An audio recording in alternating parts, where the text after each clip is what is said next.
लीजिए सुनिए आचार्य चतुर्सेन शास्त्री के लिखे उपन्यास वयम रक्षा माह का 12वां भाग लघु अभियान मेरी यानी समीर गोस्वामी की आवाज में।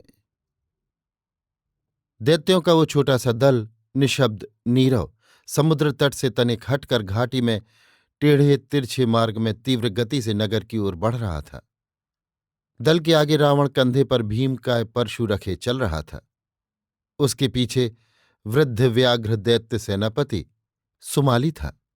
दैत्य दल की ये काली काली छायाएं चतुर्थी की चंद्र ज्योति में हिलती हुई सी प्रतीत हो रही थीं। दैत्यों के इस दल को विकट निर्जन तथा ऊबड़ खाबड़ मार्ग में चलने से कुछ भी कष्ट नहीं हो रहा था। दल का प्रत्येक भट विजय के विश्वास से ओतप्रोत था। सुमाली ने आगे बढ़कर रावण के कंधे पर हाथ रखा। रावण ने तनिक कान पीछे झुकाकर कहा, कुछ और आदेश है मातामह? नहीं पुत्र, सब पूर्व नियोजित है, किंतु तेरे भट यथा समय उपस्थित मिलेंगे ना। ऐसा न हो वे सब उत्सव के हुड़दंग में मद्यपान कर मत्त हो जाएं। ऐसा न होगा मातामह, उनका नेतृत्व मातुल अकंपन कर रहे हैं। तब ठीक है, हमारे मद्य भांड भी नागराज को समय पर मिल जाएंगे। परंतु पुत्र, ठीक क्षण आने तक धैर्य रखना। इन नागों को मैं भली भांति जानता हूं। विष और मद्य इन्हें अभिभूत नहीं करते। ये दिव्य औषधि सेवन करते तथा सोमपान करते हैं। इसी से एक प्रकार से वे सब मृत्युंजय हैं। चिंता न कीजिए मातामह, रावण का ये परशु किसी मृत्युंजय की आन नहीं मानता, और फिर हमें उनके प्राण लेने से क्या प्रयोजन है। हम तो द्वीप पर अधिकार चाहते हैं। यदि नाग हमारी रक्ष संस्कृति को स्वीकार कर लें तो हमारी ओर से वे ही द्वीप पर शासन करें। ये पीछे देखा जाएगा पुत्र। पहले युद्ध, पीछे राजनीति। ये देखो सामने ही पुर है। आशा करता हूं नगर द्वार पर हमें अपने भट मिल जाएंगे।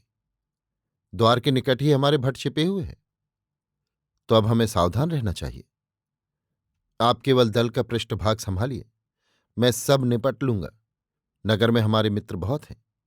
राजसभा में भी हमारे मित्र हैं। सब दैत्य असुर दानव और राक्षस तो अपने मित्र हैं ही। यक्ष देव और गंधर्व भी विरोध न करेंगे। फिर नर नाग ही रहे, सो उनका बल ही क्या।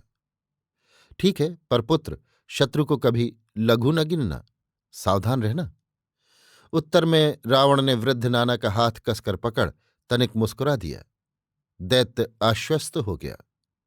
कुछ ठहर कर रावण ने हंसकर कहा, मातामह, आप तो नागपति के पिता के मित्र हैं। वज्रनाभ आपका तो स्वागत ही करेगा। नहीं तो क्या। और जब मैं उससे कहूंगा कि ये दिक्पति धनेश कुबेर का अनुज दशानन रावण है, तो वो ससंभ्रम तुझे अभ्युत्थान देगा। स्वस्ति तो हमारे सर्वोपरि अस्त्र ये मद्यभांड है। ये रत्नमणि भी अस्त्र ही समझ पुत्र। जब हम ये सब स्वर्ण रत्नमणि और मद्यभांड उसे मैत्री भाव से भेंट करेंगे तो आनंद से उन्मत्त होकर वो हमारी ही लाई हुई सुरा का सब सचिव सहित पान करेगा। इन नागों को हमारी मसालेदार मद्य बहुत प्रिय है, और मेरी बनाई हुई सुवासित मद्य जो एक बार पी लेगा उसे भूलेगा नहीं, वो असंयत हो जाएगा। बस हम ज्यों ही उन सबको मदमत्त और असावधान देखेंगे, अपने शेष कार्य संपूर्ण कर लेंगे। इससे उत्तम युक्ति क्या हो सकती है मातामह? परंतु आप क्या नागपति वज्रनाभ को पहचानते हैं? ना, उसका पिता मेरा कृपापात्र तथा मित्र था। उसने एक बार असुरों के विरुद्ध सम्मुख युद्ध में मेरी सहायता की थी। वज्रनाभ ये जानता है और हमें मित्रभाव से आया जान हमारा सत्कार करेगा। तो हम उसे जय करके मित्र ही बना लेंगे मातामह। जैसा संयोग होगा। वध भी करना पड़ सकता है। देख, ये सम्मुख ही तो नगर द्वार है। अब सब कोई सावधान हो जाओ, मैं आगे चलकर द्वार खुलवाता हूं। वृद्ध असुर आगे बढ़ा। अवरुद्ध द्वार पर आकर उसने पुकारा, द्वारम देहि द्वारम देहि। द्वारपाल ने गोखे से सिर निकालकर कहा, कौन हो तुम? नागराज के सम्माननीय अतिथि हैं, क्या तू नहीं जानता? आज नागराज हमारी अभ्यर्थना करेगा। बोल, तुझे आदेश मिला है? आदेश नहीं मिला है, चिन्ह है। चिन्ह भी देख ले। बूढ़े दैत्य ने बगल से एक नरसिंगा निकालकर जोर से फूंका। इधर उधर छिपे बहुत से दैत्यों ने आकर उस सुभट का सिर काट लिया और द्वार खोल दिया। सभी दैत्य नगर में घुस गए। द्वार अवरोध करता युद्ध करने लगे, परंतु रावण द्वार पर रुका नहीं। वेग से अपने सुभटों को संग लिए राजप्रासाद की ओर बढ़ता चला गया। जो 2-4 नाग सुभट द्वार रक्षा में उपस्थित थे, उन्हें मारकर असुरों ने द्वार अधिकृत कर लिया। किसी को भी ये बात कानो कान न सुनाई दी। अब भेरी और नगाड़े बजाते हुए दैत्य राजद्वार में घुस गए। प्रासाद में किसी ने उनका विरोध नहीं किया। कुछ इधर उधर बिखर कर भीड़ में मिल गए। प्रासाद में बहुत भीड़ भाड़ थी। बहुत लोग प्रासाद में आ जा रहे थे। लोग ठौर ठौर मद्यपान करके कोलाहल मचा रहे थे। ये असुर भी जहां तहां इनमें घुसकर कोलाहल मचाने और मद्य पीने पिलाने लगे। वास्तव में आज नाग संवत्सर समारोह मना रहे थे। राजप्रासाद खूब सजा था। विविध वाद्यों के निनाद और लोगों के शोर के कोलाहल से कान नहीं दिए जाते थे। सभा भवन और मंडप खूब ठाठ से सजाए गए थे। सारे सभा मंडप में रंग बिरंगी पताकाएं फहरा रही थीं। बीच में रत्न जटित मंडप था और उस पर स्वर्णतार खचित वस्त्र पड़ा था। सभा में नर नाग दैत्य दानव असुर देव सभी उपस्थित थे। नागराज का सिंहासन सिंघल के बड़े बड़े मुक्ताओं से सजाया गया था। वहां अनेक प्रकार के सुगंध द्रव्य जल रहे थे। सभा मंडप के एक कोने में वादकों का एक दल मधुर वाद्य बजा रहा था। कुछ देर बाद एक प्रौढ़ पुरुष स्वर्ण विमान पर सवार सभा मंडप में आया। दिव्यांगनाएं वो स्वर्ण विमान उठाए हुए थी। बहुत सी बार बनिताएं उसके आगे मंगलगान करती आ रही थीं।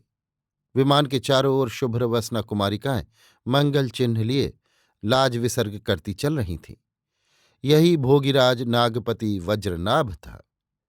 वज्रनाभ के सभा मंडप में आते ही सब बाजे बड़े जोर से बज उठे। सिंहद्वार पर दुदुम्भी बजने लगी। सभी लोग जय जयकार करते हुए उठ खड़े हुए और घुटनों पर हाथ टेक खड़े रह गए।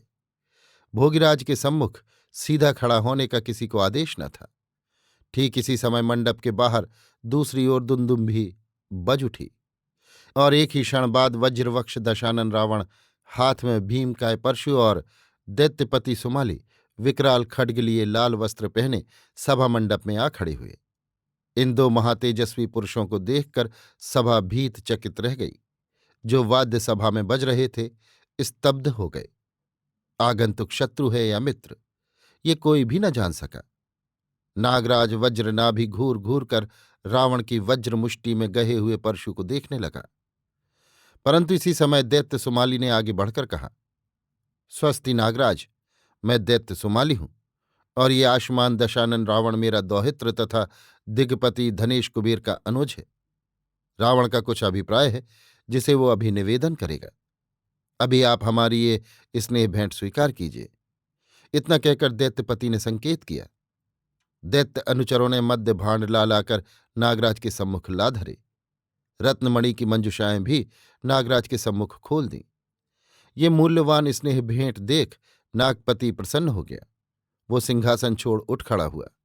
आगे बढ़कर उसने रावण को छाती से लगाकर सिर सूंघा और आंखों में आंसू भरकर प्रेम गदगद होकर कहा, स्वागत भद्र। जैसे लोकपाल धनेश मेरा मित्र है, वैसा ही तू ही है। तेरे पिता विश्रवा मुनि को मैं जानता हूं। फिर उसने दैत्येंद्र की ओर मुंह फेर कर कहा, दैत्यपति, आप तो मेरे पूज्य पितृव्य ही हैं। पितृचरणों ने आपसे मैत्री लाभ किया है। आपका स्वागत। ये आसन है, विराजिए। नागपति ने दैत्येंद्र सुमाली और दशानन रावण को अपने साथ सिंहासन पर बैठाया। सिंहासन पर बैठते ही बंदीजन ने नागराज की वंदना की। किन्नर और गंधर्व गाने लगे। अप्सराएं नृत्य करने लगीं। इसके बाद नागराज के आदेश से मद्यपान चला। मरकत के पात्रों में मद्य भर भर कर नागों ने अतिथियों के हाथ में दिए। मद्य पीकर दैत्य संप्रहर्षित हुए। अवसर पाकर सुमाली ने दैत्यों को संकेत किया। दैत्यों ने मद्य भांडों से मद्य उड़ेल उड़ेल कर नागों को पिलाना आरंभ कर दिया। नागराज ने हंसकर सुमाली दैत्य के हाथ से सुवासित मद्य लेकर पिया। धीरे धीरे पान में संयत भाव लोप होने लगा तथा मद्य भी नागों के मस्तिष्क में पहुंचकर ऊधम मचाने लगा। इसी समय बाजे जोर जोर से बज उठे।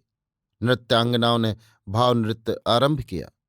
प्रत्येक नृत्यांगना हाथ जोड़ दोनों हाथों के अंगूठे नाक से लगाकर प्रथम नागराज को और फिर उसके मान्य अतिथियों को प्रणाम करती, तब नृत्य करती।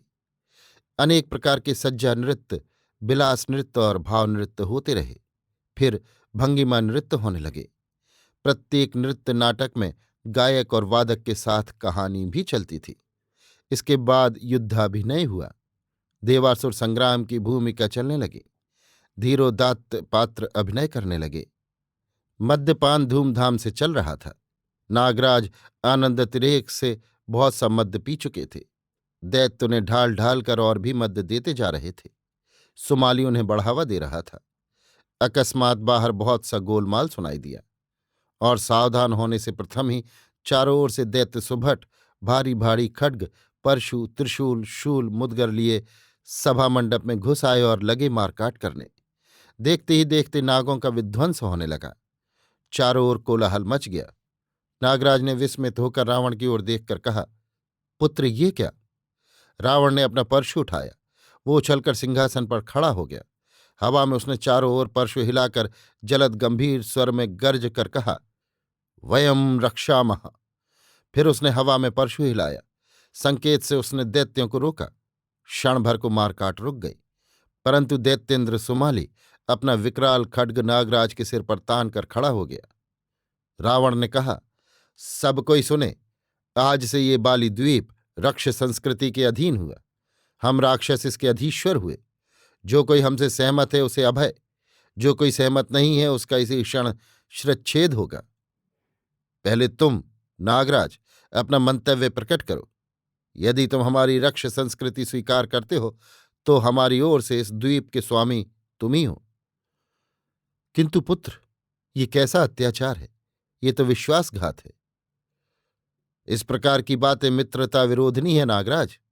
जहां समान बल नहीं होता वहां ये युक्ति युद्ध ही श्रेयस्कर है, ऐसा नीति का वचन है। कहो तुम, क्या तुम्हें रक्ष संस्कृति स्वीकार है? क्रोध अभिभूत होकर नागराज ने हाथ झटक कर कहा, नहीं। और उसी क्षण वज्रपात की भांति रावण का कुठार नागराज के कंठ पर पड़ा। उसका सिर कटकर दूर जा पड़ा। सज्जित सिंहासन खून से लाल हो गया। इसके साथ ही सब दैत्य नागों पर पिल पड़े। ना जाने कहाँ से दैत्यों के दल बादल जैसे भूमि फाड़ कर निकल निकल कर आने लगे। कुछ क्षणों में ही नागों का सफाया हो गया। बचे हुए नाग गंधर्व यक्षों ने रावण की अधीनता स्वीकार कर ली। नागराज के कटे हुए सिर को उठा, उसी के रक्त से रावण के मस्तक पर तिलक देकर तथा उसे रक्त प्लुत सिंहासन पर बैठाकर दैत्येंद्र सुमाली ने विकराल खड्ग हवा में हिलाते हुए जोर से चिल्लाकर कहा, वयम रक्षामः। दैत्यों, नागों, दानवों, गंधर्वों, यक्षों ने एक स्वर में यही स्वर ध्वनित किया। बाली द्वीप में रावण की आन फिर गई। नागों के उस भव्य प्रासाद को रावण और उसके साथी दैत्यों ने अधिकृत कर लिया। अंतःपुर पर अपने पहरे बैठा दिए। इस समय 3 पहर रात व्यतीत हुई थी। अभी आप सुन रहे थे आचार्य चतुर्सेन शास्त्री के लिखे उपन्यास वयम रक्षामः का 12वां भाग लघु अभियान, मेरी यानी समीर गोस्वामी की आवाज में।